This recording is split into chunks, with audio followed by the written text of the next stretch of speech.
Сәлеметсіздер ме? Бүгін біз негізгі компоненттерді талдау немесе НКТ деп аталатын импорттың өлшемділігін кішірейту әдістемесін қарастырамыз. Бірақ алдымен өлшемділікті азайту және бұл неге маңызды екені туралы сөйлесейік. Өлшемдікті кішірейту деректерді визуалдау, сығу және зияткерлік талдау мақсаттары үшін деректер жиынтығындағы объектілер санын азайту процесі. Өлшемдерді кішірейту маңыздылығын көрсету үшін мысал қарастырайық. Онкологиялық науқастардың медициналық карталарының деректер жинағын қарастырайық. Ондағы әрбір жол деректер жинағын таңдауға сәйкес келеді.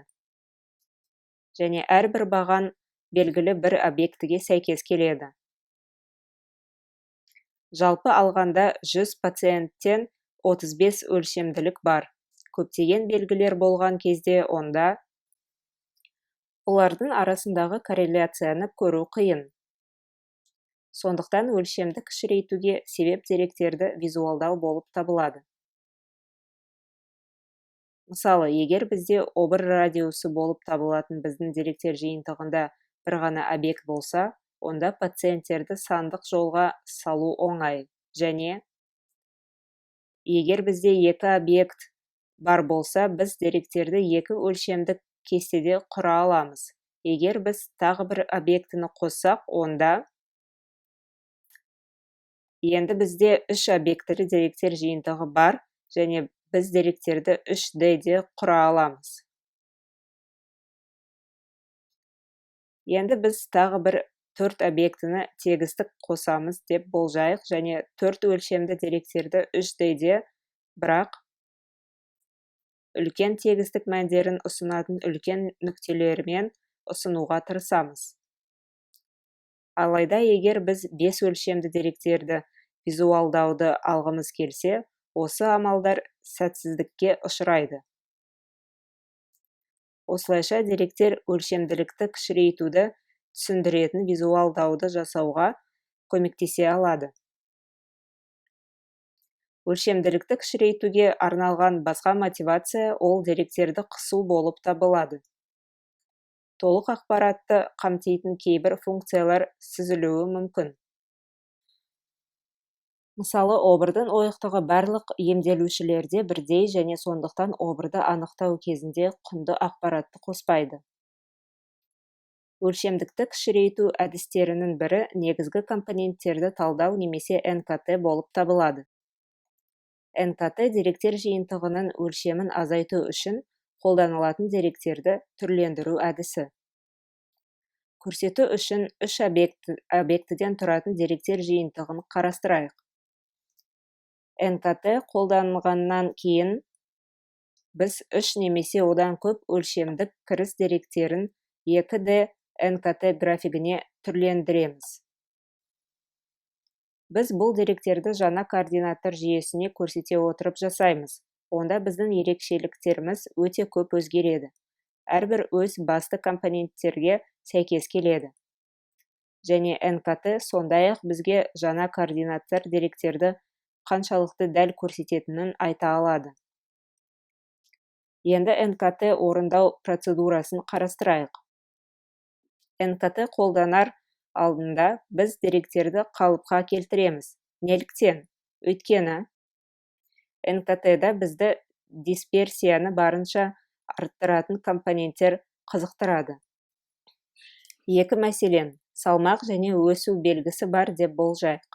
Егер бір белгі олардың сәйкес масштабталуына байланысты екіншісінен аз өзгерсе, мысалы метрге қарсы килограмм, НКТ егер бұл белгілер масштабталмаса, ең жоғары дисперсияның бағыты салмақ өсіне дәл сәйкес келетінін анықтай алады. Объект радиусын қалпына келтіру мысалын қарастырайық. Атап айтқанда, бірінші пациент үшін қалыпты мәнді шығарайық. Енді бұл жаңа мән 0-ге тең. Барлық мәндер үшін бірдей процедураны қолданғаннан кейін біз нормаланған деректерді аламыз. Келесі қадам әрбір белгінің орташа мәнін есептеу, содан кейін деректерді координат басы айналасында шоғырландыру үшін орташа мәнді азайту болып табылады. Үш қадамда біз деректер үшін координаттардың басы арқылы өтетін ең қолайлы желіні тапқымыз келеді. Ең қолайлы желі бірінші негізгі компонент болады. Негізгі компоненттерді есептеудің бірнеше жолы бар. Мысалы, ковариациялық матрицаның көмегімен немесе сингулярлық декомпозиция көмегімен. Біз ковариациялық матрицаны пайдалана отырып, ең жақсы сызықты негізгі компоненттер таппақпыз. Бұл үшін бізге ковариациялық матрицаны есептеу керек. Ковариация екі айнымалы қалай бірге өзгеретінін өлшейді.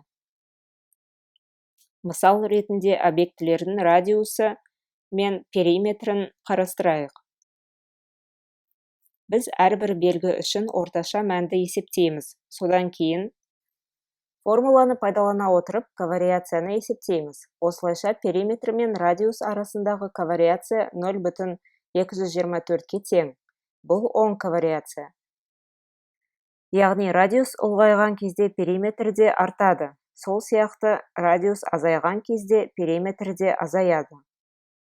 Біз пациенттің деректерін жинау үшін ковариациялық матрицаны есептеуге қызығушылық білдіреміз. Формуланы қолданғаннан кейін матрицаның мәнін аламыз. Басты диагональ бойындағы элементтер айнымалы ішіндегі дисперсияны көрсетеді, ал басты диагональдан тыс элементтер айнымалы жұп арасындағы ковариацияны көрсетеді. Осы ковариациялық матрицадағы диагональды емес элементтер 10 болғандықтан, біз барлық жұп белгілер бірге ұлғаяды немесе азаяды деп күтуге тиіспіз. Келесі қадам ковариациялық матрица үшін өз векторларын және меншікті мәндерін есептеу болып табылады. Меншікті векторлар біздікі негізгі компоненттер болады. Олар белгілердің жаңа кеңістігінің бағыттарын анықтайды, ал меншікті мәндері олардың шамасын анықтайды. Олардың қалай есептелгенін көрсету үшін периметр мен радиус объектілерін қарастырайық. Алдымен біз меншікті мәндерді есептейміз. Келесі теңдеуді шеше отырып, ол бізге меншікті мәндерді береді. Бұдан әрі біз меншікті векторларды есептейміз. Әрбір меншікті мән үшін сызықтық теңдеулер жүйесін шешеміз және соңғы меншікті векторымызды алу үшін өлшем бірлігін қалыпқа келтіруді орындаймыз. Біз сол процедураны сақтай отырып, екінші меншік векторды табамыз. Бұрын айтылғандай, меншік векторлары біздің негізгі компоненттеріміз болып табылады және жеке мәндері бізге олардың қайсысы бірінші басты компонентіміз, ал қайсы бір екіншісі болып табылатындығын айтады. Біз меншікті векторларды олардың меншікті мәндері бойынша кему ретімен сұрыптай отырып анықтаймыз. Біз екі меншікті мән ең үлкен екенін көре аламыз. Сондықтан екінші меншікті вектор біздің нәтижелік матрицаларымыздың бірінші бағанында болады. Осы уақытқа дейін біз тек екі объект үшін меншік мәндері мен меншік векторларын қалай есептеу керектігін көрдік. Енді біздің пациенттеріміздің ауру тарихы үшін процедураны қолданайық.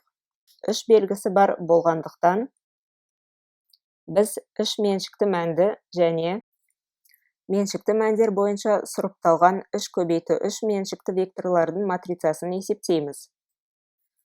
Сонымен қатар, біз әр негізгі компонентке арналған нұсқаны өлшей аламыз. Біз деректерге нұсқа әр негізгі компонент өз үлесін қандай дәрежеде енгізетінін білгіміз келеді. Біз барлық негізгі компоненттер үшін нұсқаларды есептейміз. Содан кейін жалпы нұсқаны есептейміз. Көріп отырғанымыздай, негізгі компонент 1 негізгі компоненттер арасындағы жалпы вариацияның 92,5%-ын құрайды және негізгі компонент 2 негізгі компоненттер арасында жалпы нұсқаның 7,5%-ын құрайды. Сайып келгенде, негізгі компонент 3 негізгі компоненттер арасындағы жалпы нұсқаның 0,01%-ын құрайды. Негізгі компонент 1 және негізгі компонент 2 шамамен нұсқаның 100% енгізетіндіктен, біз негізгі компонент 3-тен бас тарта аламыз. Енді біз басты компоненттерді есептеген кезде деректер жинағын жаңа координаттарға түрлендіруіміз керек. Ол үшін біз меншікті векторлардың тасымалданған матрицасы арасындағы матрицалық көбейтуді орындаймыз. Онда әрбір жол өз векторы болып табылады, және де ең маңызды меншікті вектор жоғарғы жолда болады. Бастапқы деректер әрбір жол жеке өлшемді қамтиды. Соңғы деректерде әрбір баған деректердің жаңа координатталарындағы деректердің данасын білдіреді. Екінші дана. Сонында жаңа координаттарда деректер нүктелерін құрайық. Нәтижесінде НКТ пайдалана отырып, біз 3D деректерін 2D кеңістікке түрлендірдік. Біз бірінші негізгі компоненттер деректерді өзгертуге ең үлкен үлес қосатынын көреміз.